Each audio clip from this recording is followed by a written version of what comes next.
Di tengah hutan ajaib berdiri sebuah rumah jamur yang paling indah. Atapnya merah menyala dengan bintik-bintik putih yang selalu bersinar terang, seperti bintang setiap malam tiba. Di dalamnya tinggal 3 sahabat karib, Mimi si peri daun yang anggun, Pipo si kelinci mini yang lincah, dan Toto si kumbang biru yang kuat. Setiap malam mereka duduk di teras jamur, minum teh embun hangat sambil menikmati cahaya ajaib rumah mereka yang membuat seluruh hutan merasa aman. Suatu malam saat mereka sedang bersiap tidur, tiba-tiba pluk, semua lampu bintang di atap jamur padam. Hutan seketika menjadi gelap gulita. Terdengar suara cicit ketakutan dari hewan-hewan kecil di sekitar mereka. "Oh tidak, apa yang terjadi?" tanya Pipo dengan telinga gemetar. Mimi terbang melihat ke atap. "Bintang penjaga cahaya di puncak atap kita meredup. Kita harus melakukan sesuatu sebelum semua teman di hutan ketakutan." Toto si kumbang biru membusungkan dadanya. "Hayo kita cari sumber masalahnya. Ibuku bilang sumber kekuatan lampu itu ada di gua kristal di seberang sungai." Dengan berani, mereka bertiga memulai perjalanan. Tantangan pertama adalah sungai arus deras. Pipo takut air, tapi Toto dengan sigap mengambil sehelai daun talas. "Naiklah Pipo, aku akan mendorongnya," kata Toto. Mimi menggunakan sihir angin kecilnya untuk membantu daun itu meluncur menyeberangi sungai. Setelah melewati bukit lumut yang licin, mereka akhirnya tiba di gua kristal. Di dalam gua sangat indah, penuh dengan kristal warna-warni yang memantulkan sedikit cahaya. Jauh di ujung gua, mereka melihat inti bintang, sebuah bola kristal besar yang biasanya bersinar terang, kini warnanya pudar dan retak sedikit. Seorang penjaga gua tua, seekor siput bijak, berkata perlahan, "Cahayanya pudar karena penduduk hutan mulai lupa untuk saling peduli. Lampu itu butuh kehangatan hati." Mimi, Pipo, dan Toto saling berpandangan. Mereka sadar mereka tidak bisa memperbaiki retakan itu dengan tangan. "Kita harus menunjukkan kepedulian," bisik Mimi. Pipo mendekati siput bijak dan memberinya selimut daun kering agar hangat. Toto membersihkan debu di sekitar inti bintang. Mimi menyanyikan lagu tidur yang lembut untuk menenangkan suasana gua. Saat mereka melakukan hal-hal kecil itu dengan tulus, keajaiban terjadi.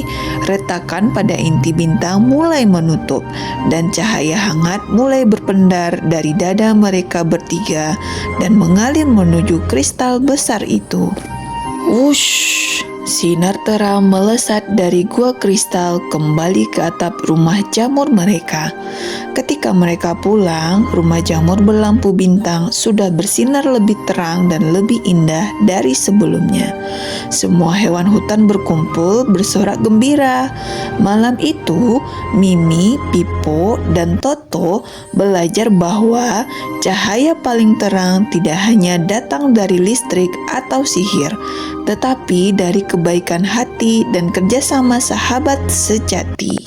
Beberapa minggu setelah petualangan di Gua Kristal, rumah jamur berlampu bintang menjadi tempat paling terkenal di hutan ajaib. Sinarnya yang kini lebih hangat karena diterangi oleh kebaikan hati terlihat dari jarak yang sangat jauh. Setiap sore, hewan-hewan dari penjuru hutan datang berkunjung hanya untuk berjemur di bawah cahaya itu dan merasakan kedamaian. Mimi, Pipo, dan Toto menjadi tuan rumah yang sibuk, selalu menyajikan teh embun dan kue serbuk sari kepada para tamu. Mereka bertiga merasa sangat bahagia bisa berbagi kehangatan. Suatu senja, ketika tamu lain sudah pulang, muncul seorang pengunjung asing. Dia adalah seekor ngengat kelabu kecil dengan sayap yang tampak kusut dan sedikit basah. Dia tidak ikut berjemur di bawah cahaya, melainkan bersembunyi di balik bayangan pot bunga. Matanya yang besar terlihat sangat sedih. Pipo yang kini lebih berani menghampirinya pelan-pelan. Halo teman baru, kenapa kamu bersembunyi? Cahayanya hangat kok. Sapa Pipo dengan lembut. Ngengat kecil itu bernama Loli. Dengan suara bergetar, dia bercerita bahwa dia berasal dari rawa berkabut, tempat yang jauh di ujung hutan. Di tempatku tidak ada cahaya bintang seperti ini. Di sana selalu lembab, dingin, dan semua orang selalu murung karena gelap. Aku terbang jauh sekali karena melihat titik cahaya kecil ini dari kejauhan, kata Loli sambil menunjuk atap jamur. Mimi dan Toto yang ikut mendengarkan merasa iba.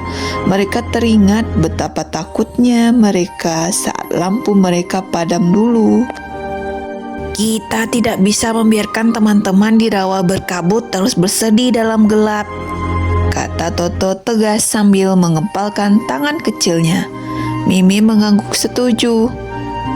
Siput bijak bilang cahaya ini berasal dari kebaikan hati.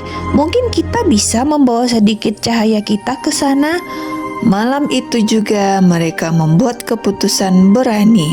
Mereka tidak hanya akan menjaga cahaya di rumah mereka, tetapi mereka akan mencoba membaginya ke tempat yang paling membutuhkannya. Mereka menyiapkan bekal dan lentera kecil yang diisi dengan serbuk cahaya dari atap rumah mereka. Perjalanan ke rawa berkabut jauh lebih sulit daripada ke gua kristal. Udara menjadi dingin dan kabut tebal berwarna ungu menyelimuti segalanya. Pohon-pohon di sini tampak bengkok dan tidak berdaun. Ketika mereka tiba, mereka melihat banyak hewan rawa, katak berlendir, capung pucat, dan siput lumpur yang duduk diam dengan wajah lesu. Kedatangan Mimi, Pipo, Toto, dan Loli dengan lentera kecil mereka yang bercahaya langsung menarik perhatian semua penduduk rawa. Mereka tidak menggunakan sihir untuk menerangi rawa. Sebaliknya, Mimi mulai mengajak capung-capung kecil bermain kejar-kejaran. Pipo membagikan kue bekalnya kepada katak-katak yang lapar. Toto membantu siput lumpur memperbaiki rumah cangkang mereka yang retak.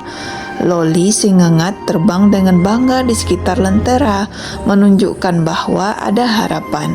Saat penduduk rawa mulai tersenyum dan tertawa untuk pertama kalinya, sesuatu yang ajaib terjadi.